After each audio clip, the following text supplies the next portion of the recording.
Salut la compagnie, c'est Jules Melon et aujourd'hui, dans un Ciné Critique, je vais vous parler d'un film français culte sorti en 1970, tourné à l'été 1969, L'Enfant Sauvage de François Truffaut avec au casting lui-même dans le rôle du docteur Itard et le tout jeune Jean-Pierre Cargol qui joue Victor, donc l'Enfant Sauvage, un monsieur qui n'a pas eu de véritable carrière d'acteur par la suite puisqu'il deviendra surtout musicien de flamenco.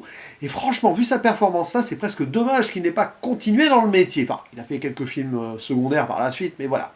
Il y a également, tiens, Françoise Seigné, qui joue Madame Guérin, et qui est la tante de Mathilde ou Emmanuel Seigné, que vous connaissez très certainement. Alors, l'histoire de cet enfant sauvage est très simple, celle d'un petit garçon, un garçon d'une dizaine d'années, qui erre dans les bois tout nu et qui va être repéré par des gens, et donc récupéré pour être ensuite potentiellement éduqué par un docteur, un enfant sauvage qui a été déconnecté de la société et qui ne peut ni parler, vraiment, il voit, il entend ce qu'il veut lui voir et entendre, et donc on va suivre un rite initiatique de différentes découvertes, donc que ce soit de la lecture, ou plutôt de référencement des objets, etc., avec des sons et des images. Voilà.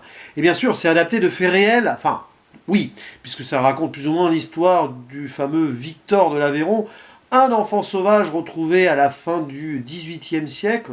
D'ailleurs, le film se déroule à peu près à la même époque, mais après, ça prend certaines libertés. Ce film doit probablement mélanger plusieurs histoires d'enfants sauvages, assez reconnues. Ici, François Truffaut a pris l'exemple de Victor de l'Aveyron pour le nommer ainsi son personnage principal. Et alors, c'est un métrage que j'avais découvert très jeune pas à la télé, non, en fait, je crois que c'est à l'école que je l'avais vu. Alors, je ne sais plus si c'est en fin de primaire ou en début du collège. Il m'avait marqué, et je ne l'avais jamais revu depuis. Pourquoi? Allez savoir. Et là, donc, revisionnage quasi nostalgique, qui met en relief un petit chef-d'œuvre, tout simplement. C'est un grand film, même ça va au-delà du cinéma. Il y a un côté documentaire scientifique, mais surtout une touche onirique, poétique apportée à l'ensemble, qui apporte vraiment une atmosphère unique à ce film, qui peut paraître trop court, pas assez développé sur certaines choses, un peu brutal sur sa fin, mais je trouve que l'ensemble est parfait, pratiquement. Voilà, on peut toujours trouver des choses à redire et tout, sur le rythme, la narration omniprésente du docteur Itard en voix off et parfois même par écrit, etc. François Truffaut n'arrête pas de parler dans le film, mais en même temps, il compense le fait que le petit Victor ne parle pas. Donc oui, on peut toujours chipoter, mais c'est un magnifique brûlot sociétal, anthropologiste si vous voulez, qui est mené avec un humanisme profond, qui ne va pas non plus tomber dans l'excès, ultimement, oh mon Dieu, c'est beau, tout ça. Il y a une réalité dramatique derrière ce métrage, qui bien sûr prend certaines libertés avec certains faits scientifiques ou autres, mais il y a une cruauté dans ce film.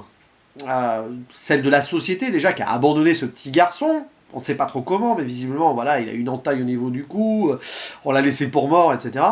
Et le fait qu'il ne soit pas peut-être possible de le réinsérer par la suite, parce qu'il n'est pas, on va dire, conforme au code, surtout de cette société d'époque. Et il y a un homme qui va se battre pour Victor, c'est lui qui le nomme ainsi, donc ce docteur, qui va tout faire pour faire progresser le gamin, et vous avez une magnifique relation prof-élève ici, très particulière, où on voit une forme d'éducation spéciale, qui est à la fois bienveillante, mais aussi dure, parce que oui, le docteur Itard est très, il est très demandeur envers son jeune élève, alors que pourtant celui-ci, il en souffre, parce qu'il aimerait faire mieux, mais il peut pas, parce que sa condition l'empêche, il comprend pas, il connaît pas tout.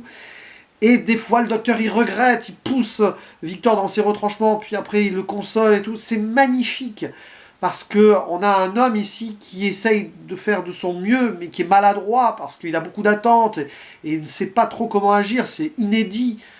Quel serait le mode opératoire? Ici, il découvre au fur et à mesure lui-même comment agir avec ce petit garçon qui découvre la vie de société. Voilà, vous avez ici un parallèle magnifique. Et quand je disais que ça va au-delà du cinéma, il faut savoir, bon, j'ai regardé un petit behind the scene, hein, making of, avant de faire cette vidéo. Et on voit que François Truffaut avec le jeune Jean-Pierre Cargol, bah, il est comme le docteur Itard avec Victor par moment. Il le coach, il l'éduque en tant que metteur en scène qui donc donne des directives à un jeune acteur. Il a volontairement pris, hein, Truffaut, un jeune garçon totalement donc amateur en termes de tournage et de cinéma, et il l'a transformé en acteur, comme il va transformer Victor, donc son personnage va transformer Victor en petit homme qui pourrait se débrouiller dans la société.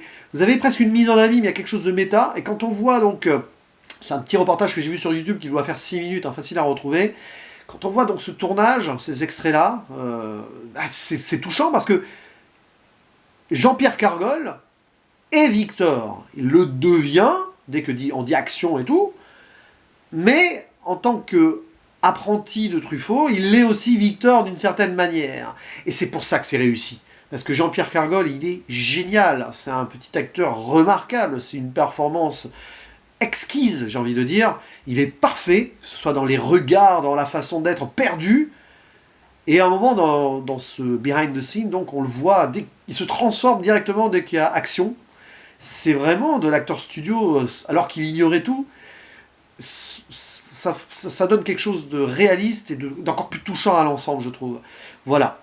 Donc, un grand film, rien que pour ça, parce que même derrière, donc, secret de tournage et tout, on voit qu'il y a un rapport avec l'histoire. C'est ça qui fait d'ailleurs l'atmosphère assez unique et spéciale de ce film. Après, on peut toujours regretter certaines choses, oui, mais franchement, ça fonctionne, tout simplement. Et puis, l'histoire de lien qui va se créer aussi, même avec la gouvernante, Madame Guérin. Ce choix de musique aussi, je crois que c'est du Vivaldi qui joue derrière. Bon, parfois ça peut être un peu trop. J'aurais presque préféré un silence total dans ce film. Comme au début du film d'ailleurs, où on voit le jeune garçon se balader dans la nature derrière les feuillages, etc., avec une caméra qui essaye de le suivre alors qu'il est fuyant. Très bien fait ça aussi, il y a une mise en scène dans ce film qui peut paraître simple comme ça, mais remarquable, avec des gros plans aussi, notamment avec un rond qui revient sur le personnage pour faire des fondus sur des scènes d'après, donc lorsqu'il est en train d'être éduqué dans la maison du docteur Itard. Voilà, il y a des belles choses. C'est un film qui est assez factuel comme ça, mais qui regorge de poésie, d'humanisme, et il y a quelque chose, quoi. Il y a un caractère particulier à cette œuvre qui fait que c'est un des plus beaux films français, hein, à mon avis, qui m'était donné de voir, tout simplement.